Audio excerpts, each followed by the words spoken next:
You check that. There we go. We're about 30 seconds out.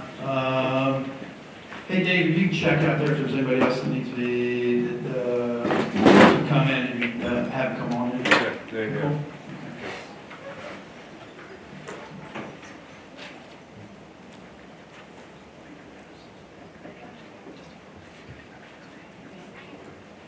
Hey, I want to thank all you guys for attending. I know everybody's busy, but it means a lot to be here and watch your son, daughter, or your friends or whatever go ahead and get commissioned. I think it's a very special moment. This doesn't happen too often. So thank you for attending this special occasion. I would ask that you please rise for the posting of the colors and remain standing for the national anthem being sung by Maddie Womelsdorf. Oh my gosh. If you're in uniform, please keep your hands down to the side. Oh, say, can you see by the dawn's early light what so proudly we held at the twilight's last gleaming, whose broad stripes and bright stars through the perilous fight o'er the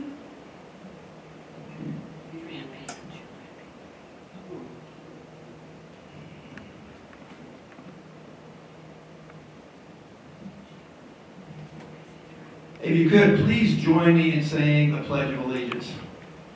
I pledge allegiance to the flag of the United States of America and to the republic for which it stands, one nation, under God, indivisible, with liberty and justice for all. Please remain standing. Carry. Cut. Ready. Face. Forward. Mark.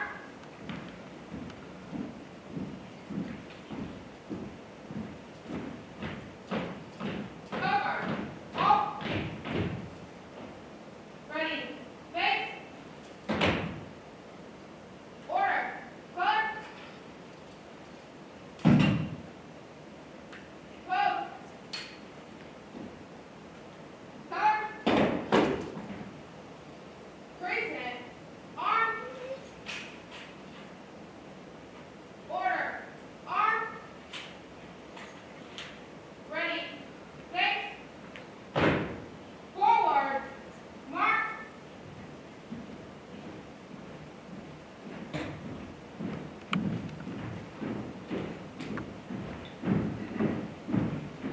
Please be seated. A round of applause for these young people.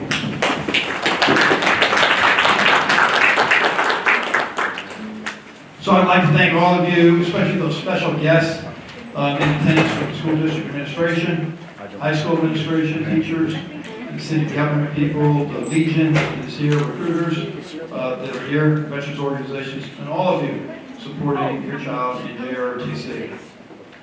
A special thank you to all parents, guardians, and friends who are in attendance today. And thank you for making a point to be here. I'd like to also thank my fellow instructors, Colonel David Jones, who is to the rear, Major Brian Stackhouse in the front here, Master Sergeant Jamal Anderson to the rear over here. He's going to be our guest speaker. Master Sergeant Travis Surprise back in the rear. And Sergeant First Class Brandon Siegfried, he could not be here. He had another commitment that he had to be here.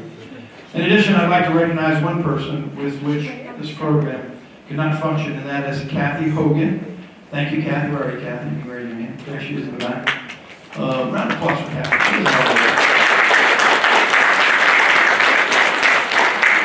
You may have that one person that just makes everything work right. In my household, it's my wife. Kathy makes it all work for JROTC, and we appreciate every moment that you're with us and help us get through some difficult times, especially last year. It's a privilege and a pleasure to be here with you today on the 38th JROTC commissioning ceremony. It is with special honor that we recognize this group of cadet officers and who represent leadership for over 280 JROTC cadets in the school district. All of you here today are part of a very rich and time-proven tradition of respect, success, discipline, honor, and integrity. The mission of JROTC is to motivate young people to be better citizens. The cadets here today represent both the end result and catalyst of that mission. As the end result, there are literally thousands of hours of service to their community and their school, and attest to their positive development as young adults who understand the basis of our great democratic nation. As a catalyst, they carry out their daily duties, responsibilities of leadership for the underclassmen enrolled in their schools and JROTC programs. They have principles of positive leadership. They understand the importance of leadership by example and accept the responsibility for their actions. They know the importance of looking out for the welfare of others, of working as a team and getting the job done right the first time, and doing it in an ethical manner. For all of this, I recognize and applaud the cadet officers seated here today and extend a sincere thank you to the parents, guardians, and friends who have provided the guidance and direction which have brought these young men and women where they are today. And let me tell you some of, I think, what we're all going through. In an age when all it takes to attract attention is a Twitter, a Snapchat, Instagram handle, and some followers, it's easier than ever to get it wrong and get the truth wrong. But it's more important now than ever to get it right. The thing about truth is, it can be denied, but it can never be avoided. Democracy does not work unless we all agree on the facts before us. I'm grateful for all the parents and guardians who do one of the toughest jobs there is with integrity, insight, dedication, truth, and a sense of purpose that goes beyond some business model or some news cycle that's turbocharged by social media. And the truth is, our children and students need to get it right. They need to get the right information that they require to stay safe, stay in school, and graduate and become productive young adults. I thank all of you for making it a point to believe in your students, in your children, and to be here supporting your child. Cadets, in an age of pandemics, adversity, so much distraction, gross systemic mistakes, and polarization that surrounds us in today's times, you must be strong and persevere. Understand that an error does not make a mistake until you refuse to correct it. It is easy to feel buried by our circumstances. Instead of feeling buried by our situation, we must realize that the pain and heartache that has been piled upon us is not meant to bury, but to plant us in a way that will allow us to grow and prosper into who we are meant to be. As you stop and take in all the circumstances around you, ask the question, will you allow yourself to be buried or to be planted? And being planted means events like the one you're attending today and the recognition of your successes, it will help define and guide you. Because in the end, the world will judge you not on your intentions, but your actions. The old adage, words are cheap, is true. In the end, you will be judged by your actions. With your personal dedication and will to graduate, you will succeed. Understand someone has taken an interest in you, they care for you, and they realize the importance of education and ethical, moral leadership. In a time when pandemics, globalization, technology have upended many of our established assumptions about our health and our economy, there remains division and discord in the world. It is important that you have the courage to believe that together and through collaboration, you can tackle the big challenges that face all of us. By alienating others and finding solutions, you choose smallness over greatness, and you minimize yourself. It's necessary for all of us to show courage in challenging the status quo and show courage to listen to one another. seek common ground, and embrace compromise. Courage requires something much more than just the absence of fear. Courage, true courage, derives from the sense of who we are and what our best values are. What are our most important commitments, and the belief that we can dig deep and do the hard things for the benefits of others, and believe in our own capacity to make a positive difference. Making a difference means doing what is ethically and morally right. I believe that you understand that the arc of the moral universe is long, but it bends towards justice. But it's not bend on its own. It bends because we bend it. We put our hand on that arc and we move it in a direction of justice, freedom, equality, kindness, and generosity. America is the world's primary influencer in bending that arc, and it remains the most lethal and effective foreign diplomatic instrument the world has ever seen. We see in you, those about to be commissioned as officers, the willingness to joyfully embrace your responsibility as citizens, to graduate, to stay true to our allegiance, to our highest and best ideals, to maintain our regard and concern for others that have been marginalized, and to put personal interest aside when duty to our country calls or when your conscience demands. That's the spirit that brought America so far, and that's the spirit that will always carry us to better days. You exemplify that spirit. In that spirit, I ask you to remember that sharing of your unique knowledge is just as important as receiving. Because without sharing, knowledge has no value. I want to leave you with some knowledge about leadership. It's a privilege to serve in leadership of others. A privilege to lead, guard, and protect this privilege by doing the best you can every day. To be the positive, ethical leader by example that you would desire and expect from others. I've asked Master Sergeant Jamal Anderson to speak at this year's commissioning because he's a great leader, he's a captivating speaker, and he's a dear friend. I know you will benefit from his very unique personal story and his insight. His bio is on the back of your program. It's rather lengthy because he's done a lot of things. I'm going to try and highlight just a few things. Master Sergeant Anderson was born in Brooklyn, New York. Went to high school in Brooklyn, New York, not far from his neighborhood. Well, I didn't go in his neighborhood. There was a reason why I didn't go in his neighborhood. I stayed in my own neighborhood because it was a little bit safer in my neighborhood than his. It was a lot safer in my neighborhood. He enlisted into the active Army in July 1988. Upon completion of his initial training, he was awarded the military occupational specialty of 12 Bravo Combat Engineer. And he was also awarded the MOS Military Occupational Specialty 79 Sierra, which is Army Career Counselor. His assignments included Fort Wainwright, Alaska, Fort Leonard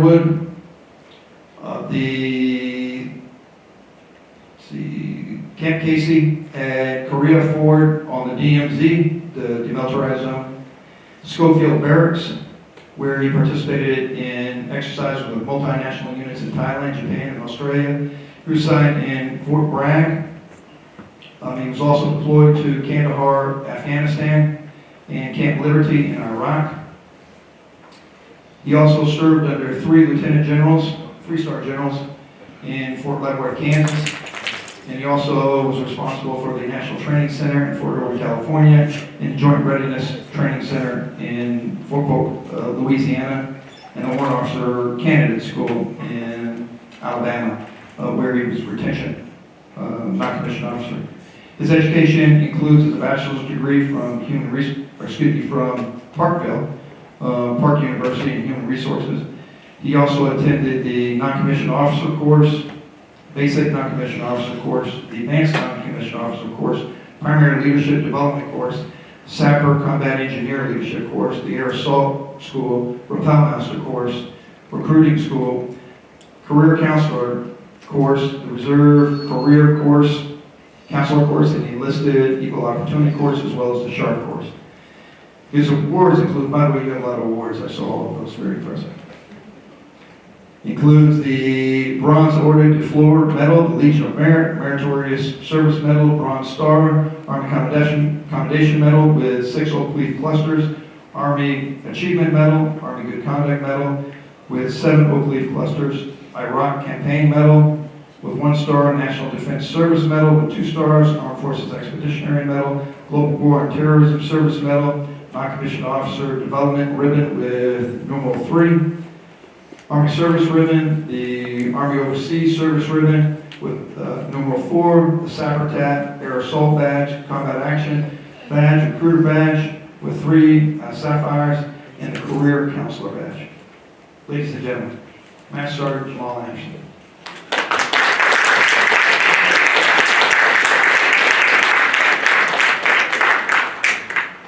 I know you're all wondering if you saw my Red Sox. Raise your hand if you saw my Red Sox. Okay, we'll talk about that another time. Some of us know about Red Sox. So, it's a funny thing that I was asked to speak today. I didn't know what to say. I really didn't. My son woke me up this morning. Today was his first day at the police academy. And he woke me up before it was time for me to get up. And he said, "Pops, I'm scared." And I said, "You woke me up for that? You could have told me that yesterday when I was cooking chicken on the grill." And he said, "No, Pops, I'm really scared." And I said, "It's okay to be scared. It's okay." I said, "I raised you. Just do what you do.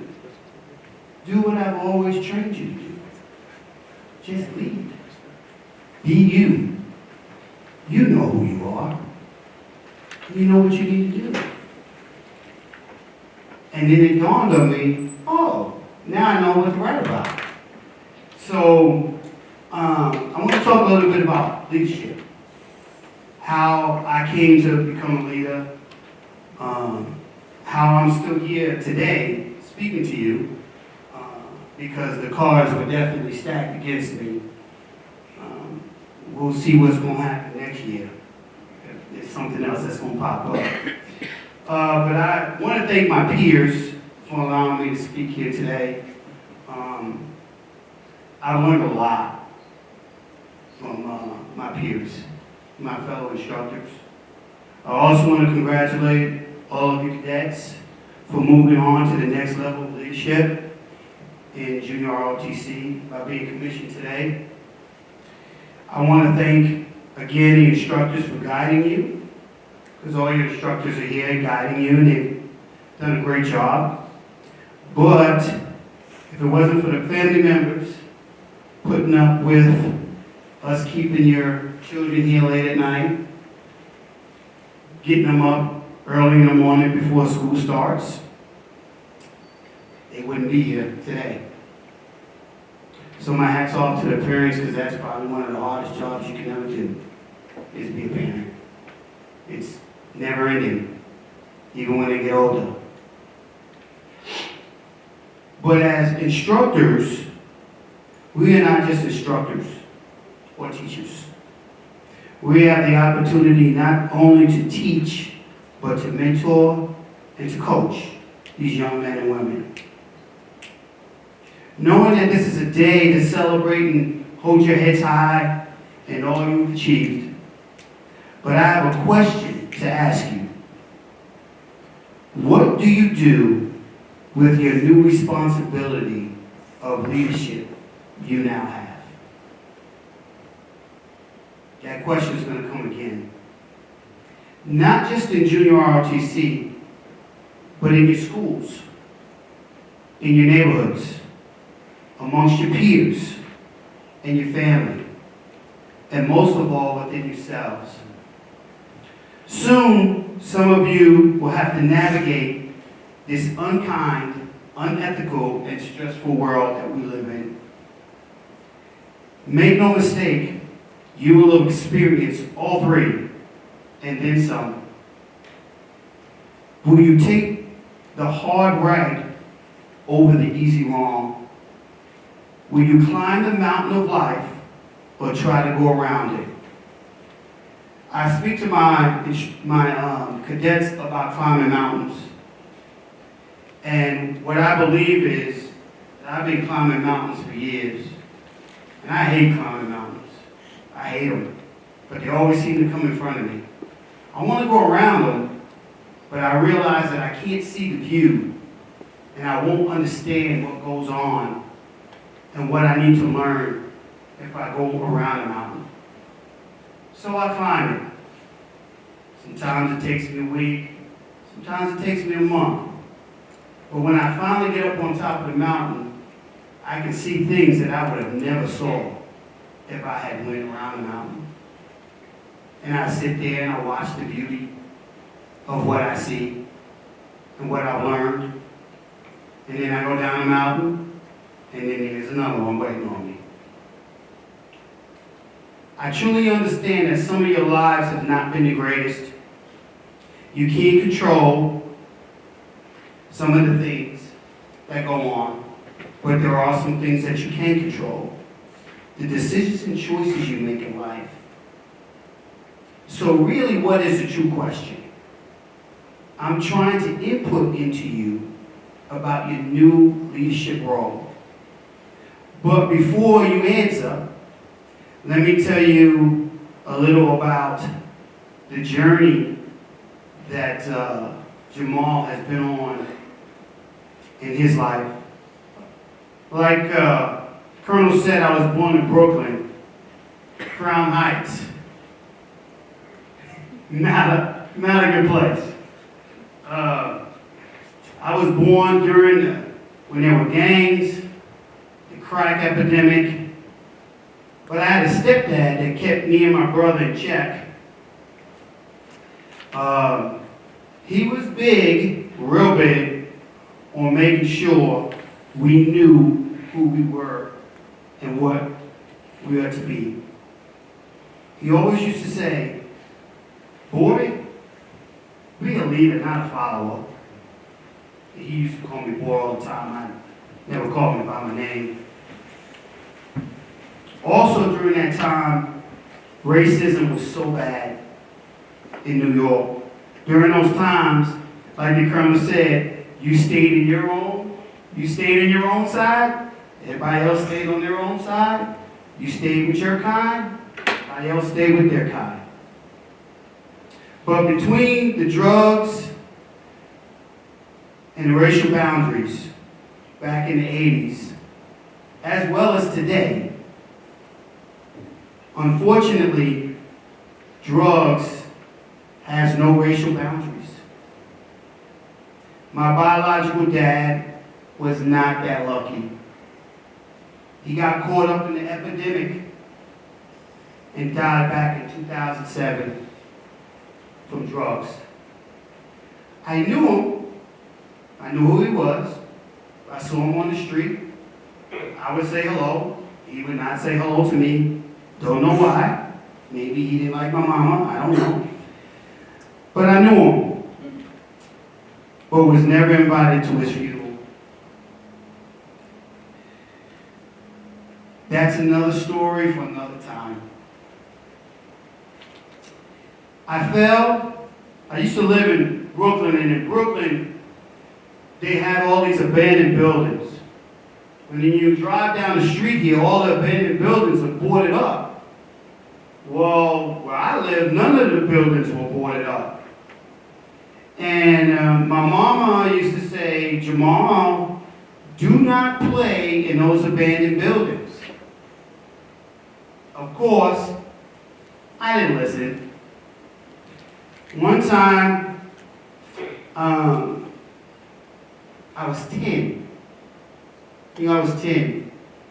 And we were playing in one of the abandoned buildings, and I fell 5 stories. I don't know, it just felt like a movie. I just fell. I hit the ground that quick. If it wasn't for the fact that I was so young and my bones were still soft, I probably would have broke every bone in my body. But I had amnesia could not remember anything. So around the 7th grade, things started coming into play. I started remembering my name. Things started just working all of a sudden. But due to my trauma, I struggled in school. I not only struggled academically, but I also struggled with behavior issues. I was angry. No dad. My stepdad was mean. I couldn't remember anything. It was just, I was mad. I was mad at everybody. I was held back twice in elementary school. That was before the No Child Left Behind. Watched all my friends move on to the next grade. Stayed in the 4th grade. Watched my friends move on again to the next grade. And stayed in the 4th grade. Finally, things started to get better. And with therapy, I ended up going to one of the most prestigious art schools in New York City, High School of Art and Design. Not everybody gets to go to that school. You have to try out for that school. And it goes through an art board and they accept you, or they don't. The school is based in Manhattan.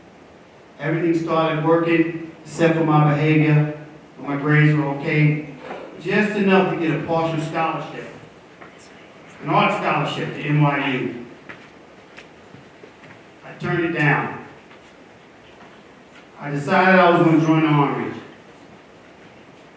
I can't even express the anger that my stepdad had for me on the choice to join the Army instead of going to college. He was going to whip me. He was going to kill me. He told me, if it wasn't for my mother, he would kill me. He was that mad. Because he had his own hopes and dreams for me. But he also taught me to be my own man. So how can I be my own man if I got to follow behind what you always tell me to do? So, me being me, I joined the Army. My stepdad never served. This is the quote I remember to this day, what he told me the day I left. There is no place for a black man in this army. That's what he told me. But I went anyway.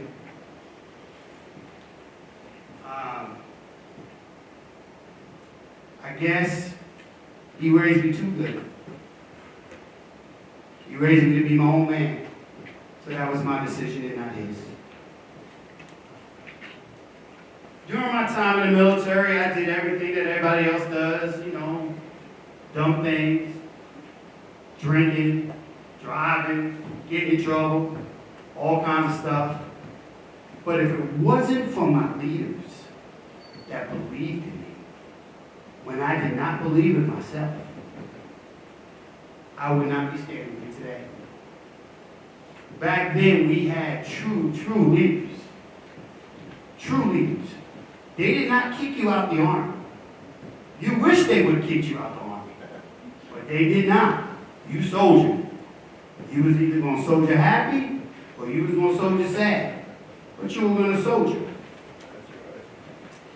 During that time, I missed deployments after deployments, but finally I got caught up in Bragg. And I got deployed twice. Back to back. I remember Lexi, she's 20 now. I think she was born, and then I left, came back, left again, came back, went to school, came back, and then she was a little over 2, and she didn't even recognize me. The funny part is, war never bothered me. It never bothered me. No one knew that death during war was something that I experienced and saw when I was 8, living in Crown Heights, Brooklyn, on 121 Rogers Avenue, sitting on the stoop, So I came back thinking that I had it all, that I was okay, but I really wasn't. I started getting help, went to counseling. Because of my leadership and because of the leaders that I had, I was able to do the things that I needed to do to be healthy and to stay healthy. Not from the traumas of war, but just from the traumas of life in itself. So, then I got a phone call one day. Actually, I thought it was a joke. It was Lieutenant Colonel Hall. He said, "Hey, I got your name from this guy." I'm thinking it's my friend, Twinkie. He lives in somewhere in North Carolina. And we call him Twinkie because he eats more Twinkies than the Colonel does. So he said, "Hey, you ever thought about being a teacher?" I thought it was a joke. But nah, you got the wrong guy, man. I am not teaching material. You got the wrong dude. I'm in the hurting some kids.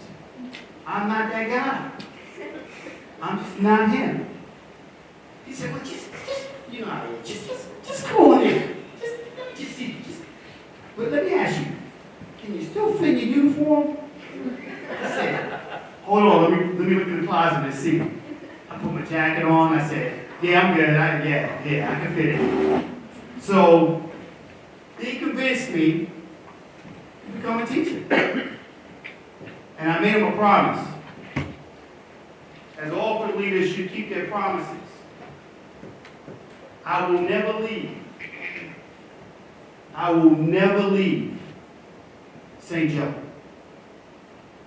I will stay the course. And I don't even live here. I live in Liberty.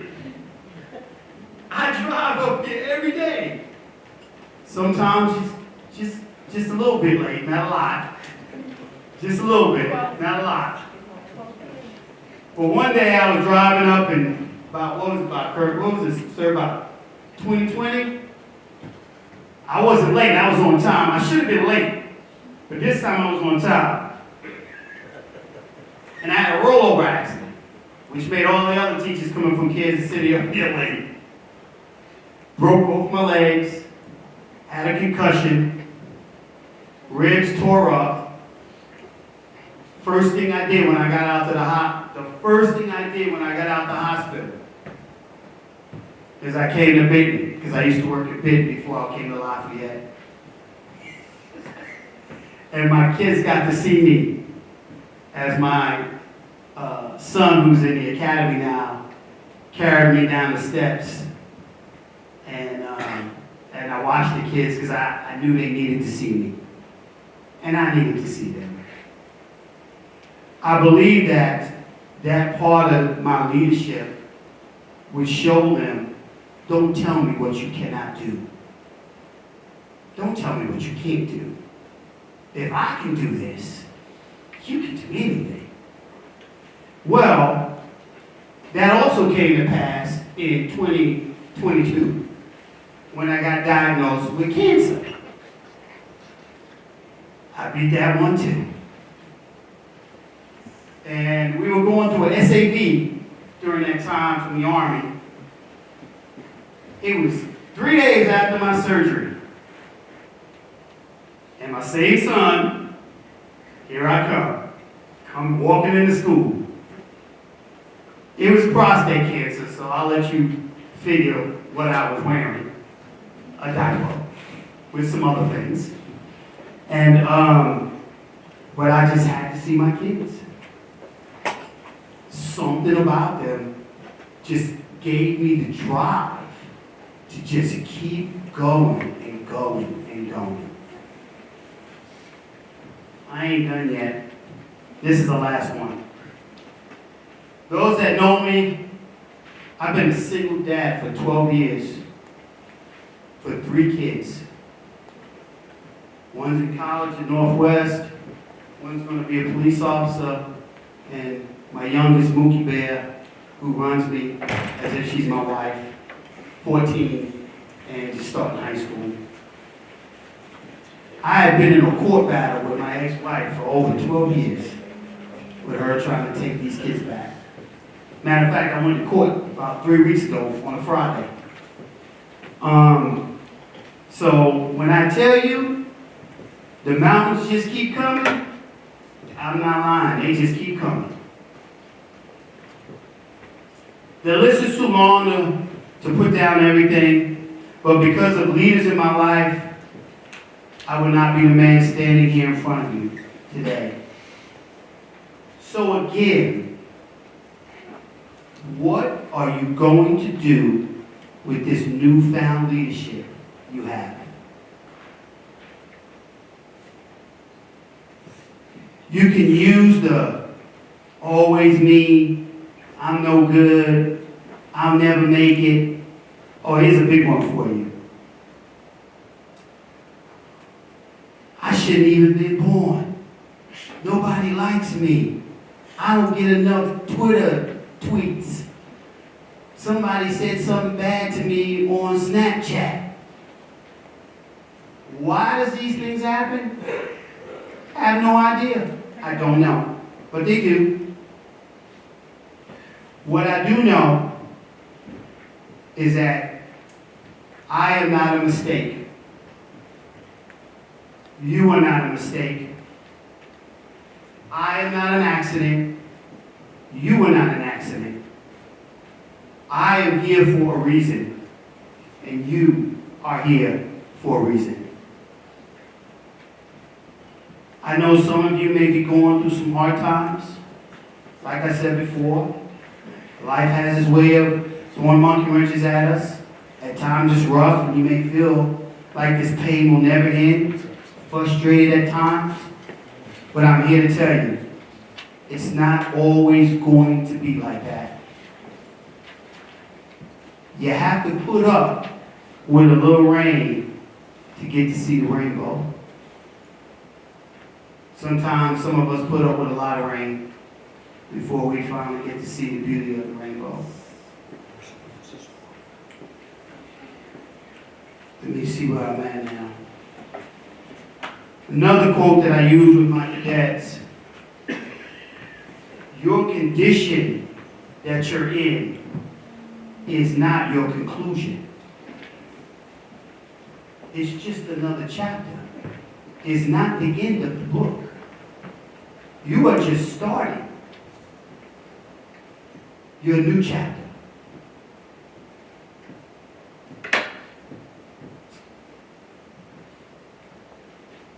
So, the reason why I talk about this subject, but I always speak very passionately. That's just the person I am.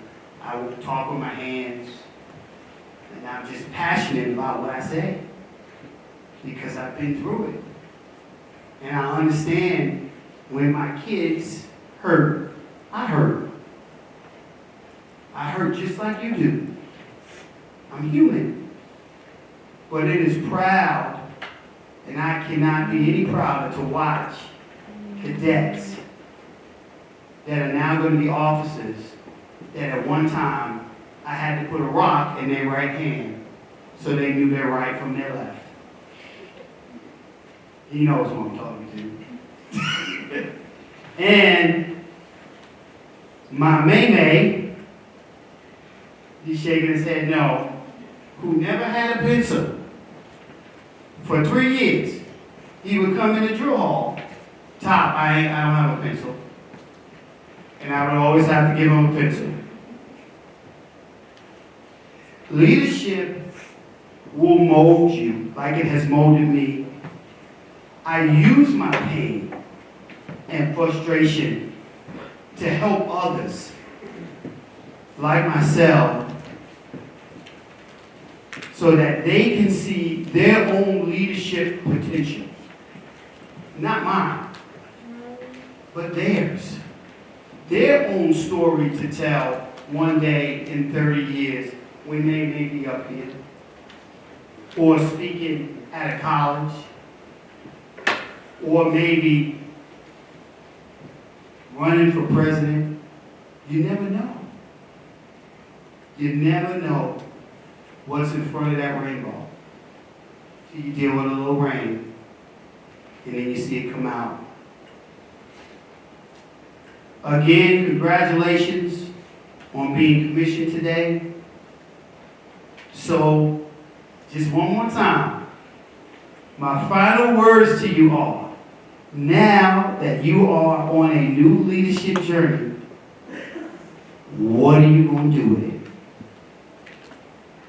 Are you just going to take your accolades and move on? Or are you going to help pull somebody else up?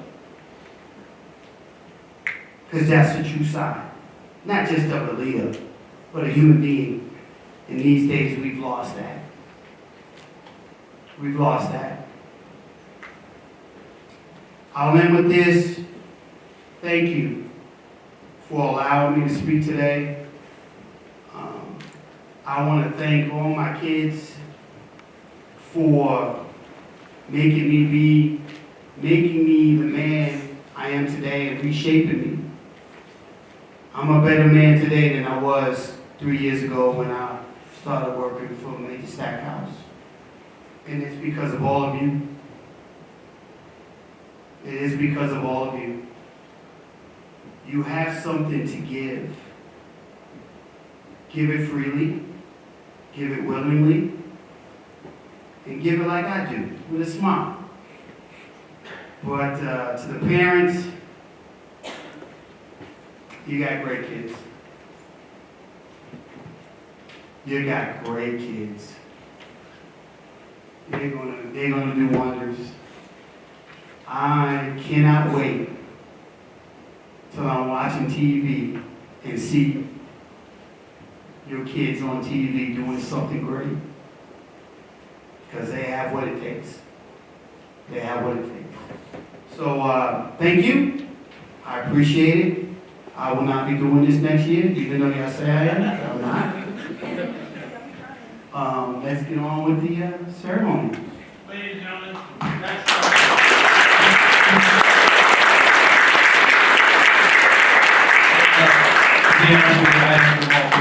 to talk because he told me his stories. Actually, when I was in high school, I never went through your neighborhood. I took the N train to avoid it. The RR train went through Crown Heights, and I knew not to be there.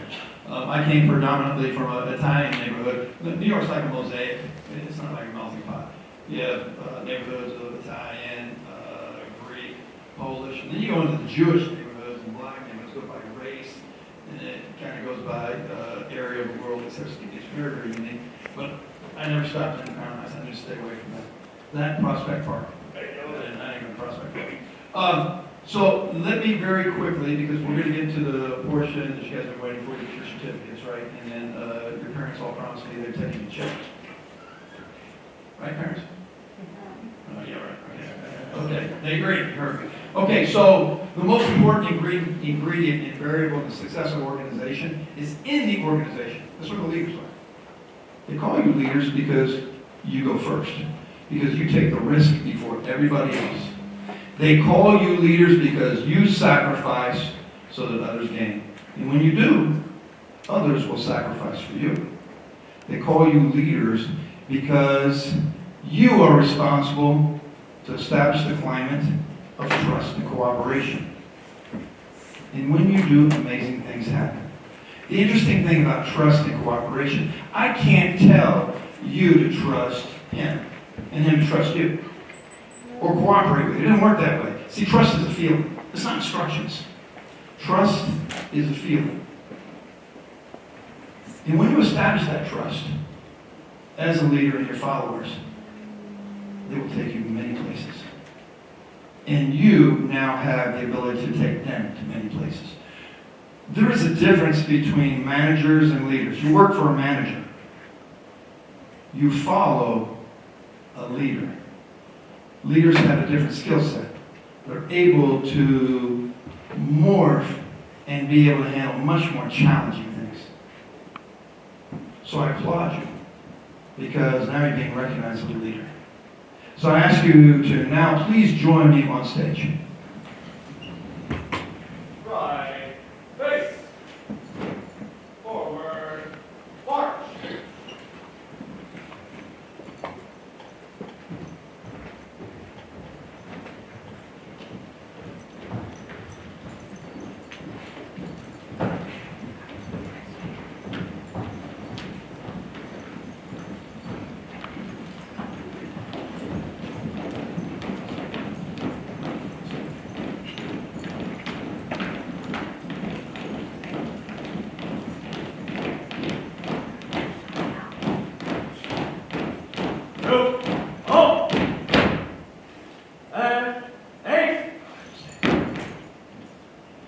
The oath you're about to take is remarkably similar to the one that George Washington took and our national leaders and military officers take to support the Constitution, protect it, and do their job as an example for others to follow. Master Sergeant Anderson will now administer the oath. Raise your right hand and repeat after me. I solemnly swear that I will support the Constitution, that I volunteer to set the example of caring leadership, service beyond self, and high standards of appearance and conduct. So help me God. Ladies and gentlemen, the officers of 2022. 22. A round of applause for them.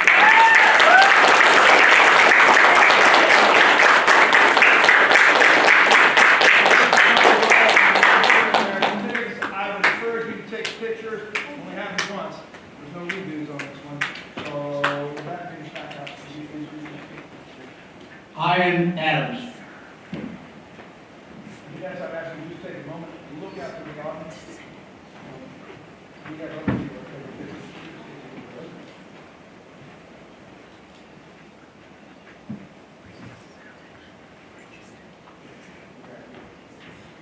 Zoe Ann Baird.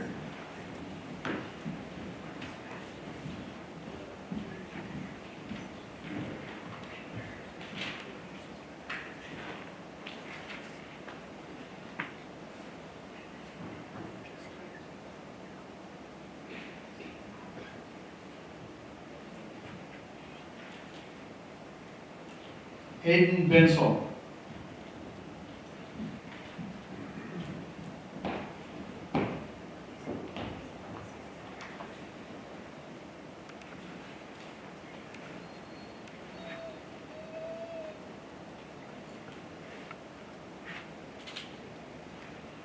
Joseph Brothers Schlosser.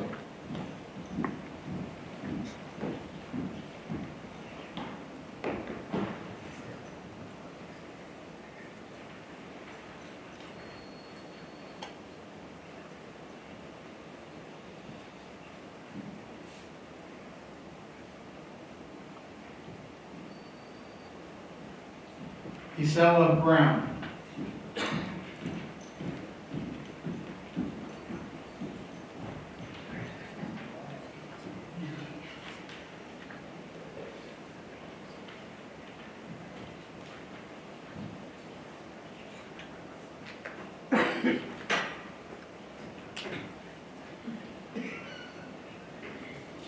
Sebastian Gable.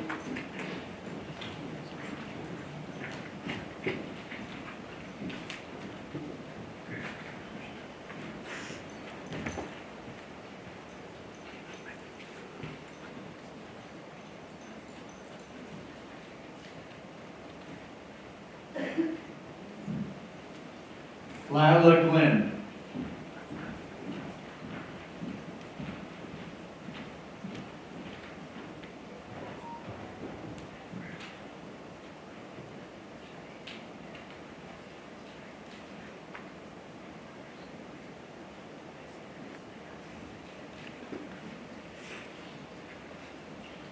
Aaliyah Hawkins.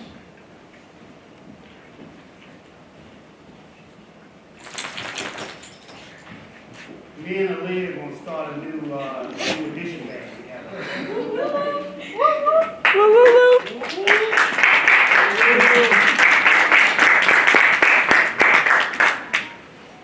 Mason Hype.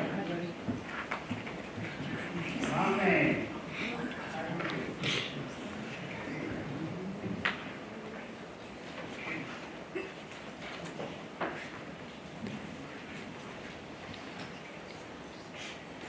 Derek Hines.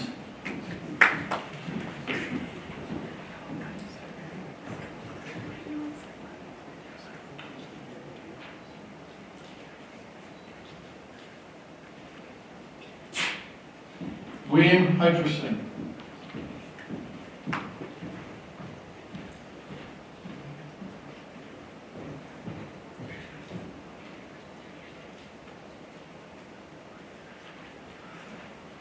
Alyssa Miller.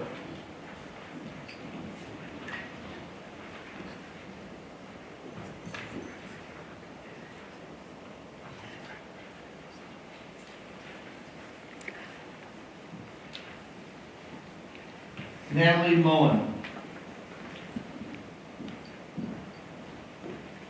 Yeah, that's what they spelled the name wrong. You're supposed to be like, noodle? Danger noodle. It's danger noodle.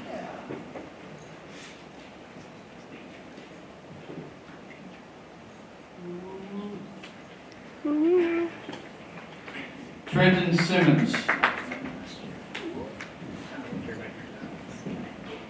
Pretty with a rock, baby. I lost it one time.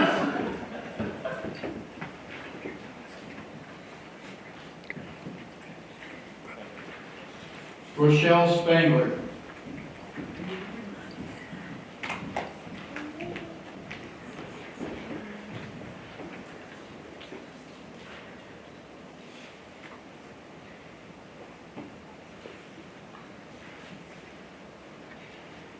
Cohen Stout.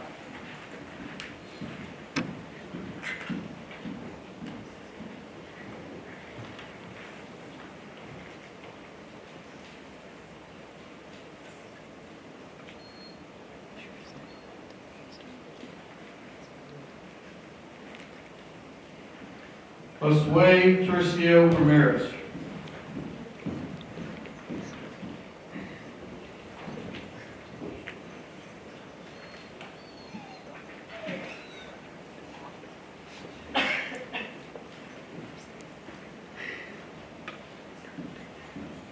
Autumn Webster.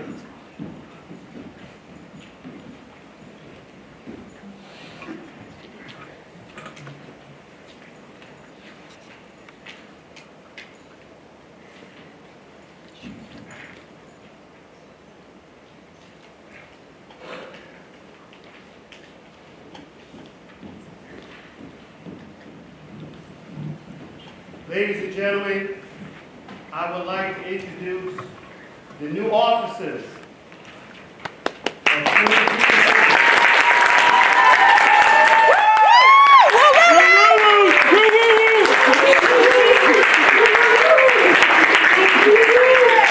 So, ladies and gentlemen, this completes our community ceremony. Schools, please take the time, this opportunity, to quickly gather your officers, take a picture on stage.